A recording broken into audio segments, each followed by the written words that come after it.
Hi everyone, welcome back to my channel. Today we are going to talk about the things that I read during the month of August. I haven't really filmed a monthly wrap up in a hot minute. I honestly haven't been reading that much. I did, however, feel in my bones that August was going to be a good reading month, and I read 9 things in total. Granted, some of those were shorter works, and I have a vlog reading novellas and shorter works in general. If you want to go watch that video. If not, you can stick around. But yeah, most months this year, I've been reading 2 to 3 things. And not that that's not worth anything, but I was so disappointed in myself as someone whose reading is like my primary hobby, and I'm not doing that. I don't know, it just felt kind of shitty. So I haven't just been doing a lot on like the bookish side of things. But again, August was a pretty good month. I think that's it. So let's just get started. Like I said, I did do a vlog reading a bunch of shorter works. I read like 5 novellas. The first thing that I picked up in that vlog was The Lives of the Ajungo by Moses Ose Utomi. This is the first book in a fantasy trilogy, I believe. It's a very short book, but we follow a young boy named Tutu who lives in a city that has little to no access to water, and the things that his people have to do in order to get water is pretty intense. So he goes on this journey to find water for his people, but mostly for his mother. He loves his mom. It's a coming of age story. I really like how this was kind of told as like this legendary story of a hero, but we see this hero as a young boy first and foremost. It's very short, and I want more of this. So I feel unfair giving it a 3.5 because it is the beginning of a trilogy. So if I want more, I could definitely continue on this with the series, which I will if I can find the books in my library. I don't know if I'd buy a physical copy, but I liked it, and I'm always down to read fantasy that is not like Western European inspired. This is West African. I'm always interested when sequels don't necessarily pick up like immediately afterwards. I think the sequel to this picks up like 500 years afterwards. I really like the ending in particular for this one. After that, I picked up an arc for Automatic Noodle by Annalee Newitz. This was from Tor.com Publishing. I really enjoyed this one as well. I gave it 4 stars. This is a cozy sci-fi, and I talked about this in the vlog that this was featured in. I actually like created the vlog just for this book because I needed to read it, or I wanted to read it before it was released. I love cozy sci-fi. I think it's my favorite of the cozy subgenres that I've read, from fantasy and mystery included. The cozy sci-fi just hits so much better for me. In this novella, we follow a group of robots who have been turned back on in the aftermath of a civil war between California and the United States. They decide to open a like noodle company, a noodle restaurant. That's pretty much it. They come across some pushback because they are robots, and robots have recently been given rights to some degree. I talked about how sometimes when real life human issues are used for fictional books, sometimes people don't like that, and I completely understand why. I think about the way that what's TJ Klune used the 60s sweep, I believe it's called, for the inspiration for one of his novels, and that created some friction, understandably. In this novel, I don't think it was that egregious. The bigotry that these robots are experiencing, the phobias that they're experiencing, are pretty generalized, so you can't really like narrow it down to like one particular thing. But I talk a little bit more about that in the vlog. But I really like this one. This novella is really just about finding your own way in life and doing the things that you want to do despite what is expected of you. I always look forward to the way that authors humanize robots or beings that are not quite human. If you're talking about like monsters or anything like that, how you humanize them. And I think the author did a really good job here. And this author's writing also lent itself well to like the cozy vibes of it. I found it really charming, and I would definitely pick up a physical copy because I also think the cover is pretty stunning and vibrant and fun, which goes along really well with the story itself. After that, I read And Then I Woke Up by Malcolm Devlin. This is a horror novella that was incredibly like unsettling. I gave it 4.5 stars. This book takes place in a world where this illness has kind of like swept the entire world, and it makes people see things that aren't really there. And we follow a character who has been cured of this illness, and the way that he got cured I thought was really like fascinating. And our main character who's cured is now living in a like rehab facility. I think it was once pitched as like a zombie inspired kind of horror. I would say not really. I mean, sure, that kind of counts, but I would recommend this if you like more psychological type stuff. I'm assuming that maybe the big theme here, or the big inspiration here was how people can be easily manipulated by like propaganda and things that aren't real. I just found personally the questioning of your reality to be like incredibly scary. It reminded me of this one Buffy the Vampire episode where I think the monster of the week was trying to convince her that her life as a slayer was like not real and that she's like schizophrenic or something.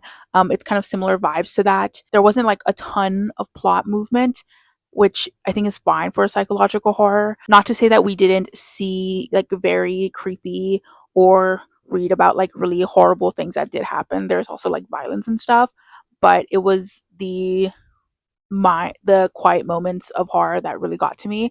I give it 4.5 stars. There's nothing wrong with it, but I talked about it in the vlog that I read it in, is that a big aspect of it being 5 stars is a feeling, and I just didn't feel like this was 5 stars. I know that's super like not scientific or whatever, but I would highly recommend this, and I would like a physical copy as well. I borrowed it from my library. After that, I read The Forest Brims Over by Maru Ayase. This is translated from Japanese, so I also read it for Women in Translation Month. This book follows a author, a very well respected writer, and his wife. He uses her as his muse. She is a big inspiration for his work. You could say that a lot of his popularity and success is owed to her.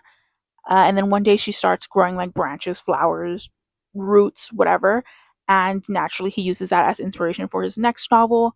I really like the way that this was told. We see the story mostly from the perspective of people who have come into contact with, in particular, the author. The perspectives that we read from are people that really respect him, but then they see the relationship that he has with his wife, and it kind of we get a lot of commentary in particular about women's roles and the way that women can get used as like a muse, as a wife, women's expectations in Japan. But I think a lot of the things that were talked about here can be pretty universal for a lot of women. I liked a majority of this. The ending I do feel was a bit not my favorite in terms of writing. I think the majority of this book was fairly like nuanced and the storytelling was really good, but by the time we got to the last chapter, the chapter that I was really anticipating because it's from the perspective of the wife, it was a little too on the nose and too in your face with its messaging when the rest of the book was not. But I still gave it 4 stars. I still liked it. So, and to wrap up that short works vlog, I ended up reading Carmilla by Joseph Sheridan Fanu. This is a classic novel. I really enjoyed reading this for a couple reasons.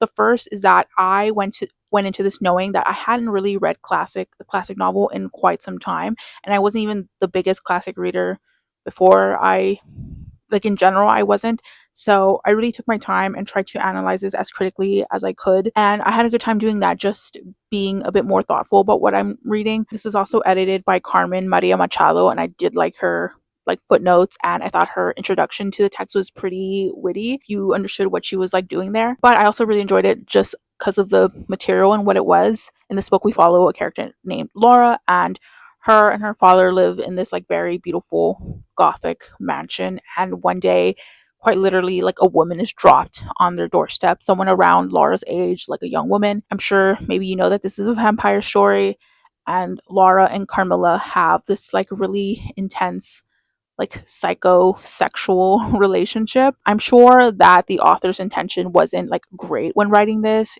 The relationship is not supposed to be like this beautiful thing. It's supposed to be kind of like a warning. Again, not with the best intentions. This is older, right? So despite that, I do find it interesting and funny, ironic that this has become kind of like a cult favorite for like goths, gothic lovers, and like sapphic women. I really like this. I would love more. Obviously not getting more because the author's dead and the story's it's done. There's a lot of Carmilla inspired retellings and content out there. So that's what I have to like stick with for now. Yeah, I enjoyed it and I gave it 4 stars. I was going to film this really fun fantasy vlog, but the footage was completely like messed up and I'm so sad about it. I was like 40 minutes into it. I was having so much fun, but I had to scrap it. And the first book that I read in that vlog was Assassin's Apprentice by Robin Hobb. I'm very sad that that vlog will have to be redone at some point, but I am happy to say that I really enjoyed this and I gave it 4.5 stars. I was really nervous about starting this. I was scared that I wouldn't like it or that I would think it's kind of like middle of the road. So many people talk so highly about, maybe not necessarily this particular entry, but the entirety of the realm of the Elderlings by Robin Hobb. I was kind of confused because a lot of people don't really seem to like Fitz, or they're very critical of his character. And I'm not saying he's like perfect, but I didn't think he was like that bad. This is about a young boy who is dropped off basically to the royal family and is like, hey, like this is one of your bastards, you can have him. And he is eventually raised to be an assassin.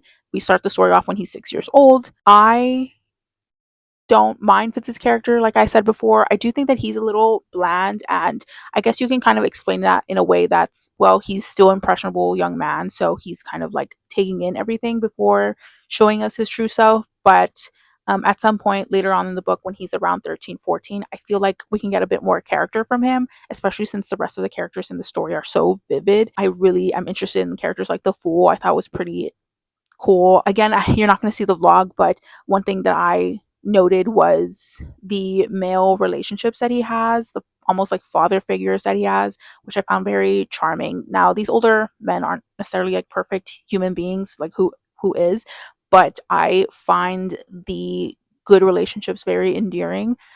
Something that I personally don't read a lot, since I tend to read fantasy written by women and they tend to have like female main characters. So seeing these like healthy, like almost father son, like mentor mentee relationships, I just really liked reading that, and I'm really excited to continue on. And then I picked up the 8th book in the K Daniel series by Illona Andrews. I love the series. I can't really talk about this particular entry, though we are ramping up into something really good, and I do feel like this was more so like a filler to introduce a certain element that will come important in the future. But this is a very popular urban paranormal fantasy series, one of my favorite subgenres, and we follow Kate, who is a very interesting person, a very interesting background, and she is a pretty tough woman. She is that like tough, badass, hard as nails character that a lot of adult romantasy likes to think that they are writing. I do think Kate is actually that, but she's also very like emotionally complicated person. Like she's her own person as well. I really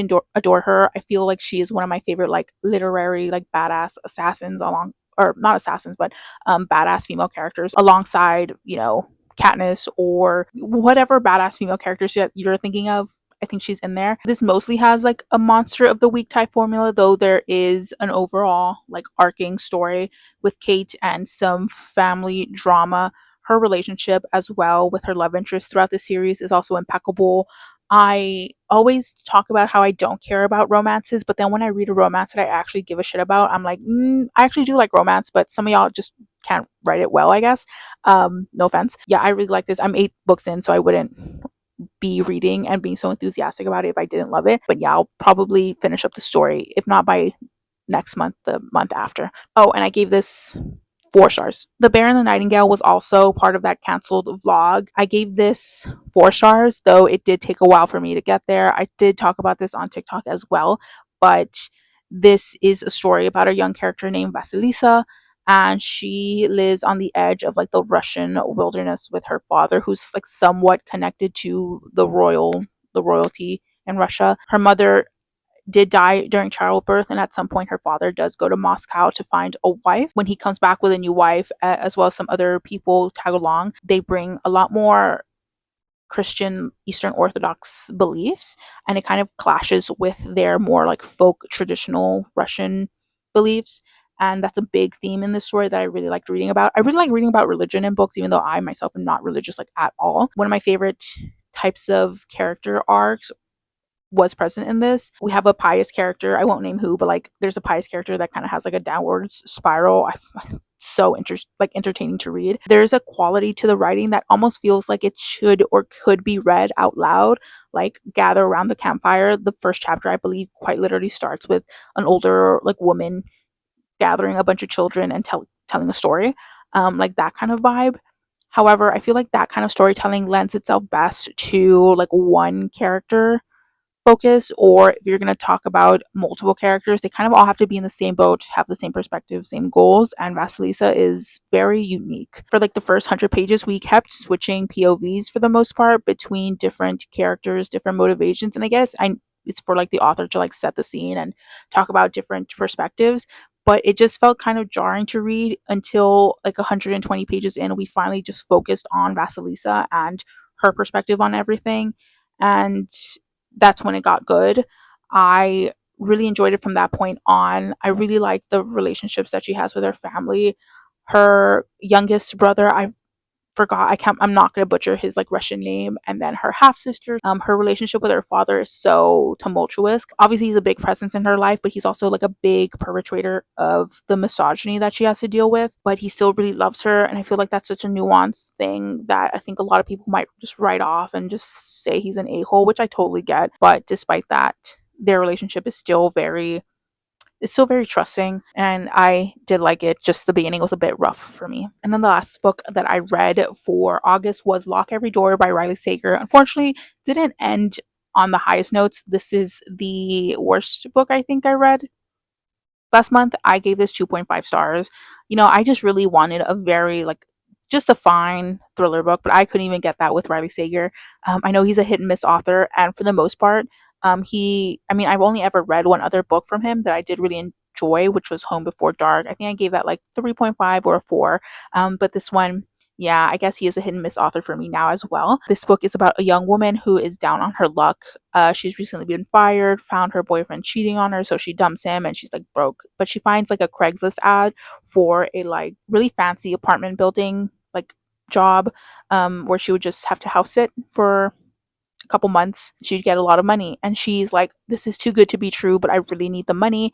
I guess if you really want a thriller that focuses on like class inequality, this could be a good option. For the most part, the book was like fine, like it was giving everything that I needed in a thriller. However, I do think the author tried really hard to try to make this like apartment building for wealthy people in New York, that kind of Cecil Hotel vibe where it's so ominous and so scary, and the reputation that precedes it makes it even like unnerving, like more unnerving. I never got that. Like the setting was just like a fancy apartment building. Like yes, it's kind of like older vibes. I guess if you find yourself being surrounded by wealthy people, that's unsettling. I guess like to each their own. Once we got to the twist, girl, I like checked out at that point. I was like, let me just like speed through this last 50 pages because the twist, I hated the twist. I don't want to speak more about it because I don't want to spoil it, but it kept going, and I was like, be so for real with me, Riley. One thing that this author did that does bother me so much, and when other authors do it, I hate it.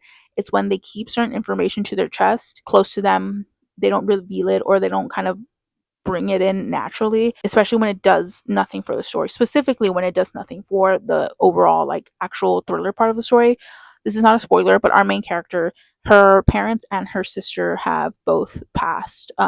She's pretty much like alone in the world, which you could also go ahead a step further and say that's a big part of why she's so down on her luck. She doesn't have a support system, which is very common for a lot of people who are struggling to make ends meet. So I feel like that kind of information doesn't need to be a reveal, doesn't have to be something to make me gasp in page 150 or whenever the author decided to tell us what happened to her parents and her sister. The author kept that information close to themselves until they needed a good drop of information. I just feel like that kind of reveal could have just been done earlier, a bit more naturally. The passing of her parents and her sister is something that is so important to the character, but if I don't get to know what that is until page 150, then I guess I won't get to know the character until page 150. And I think that's quite a bit into it. I just feel like it's unfair to the reader.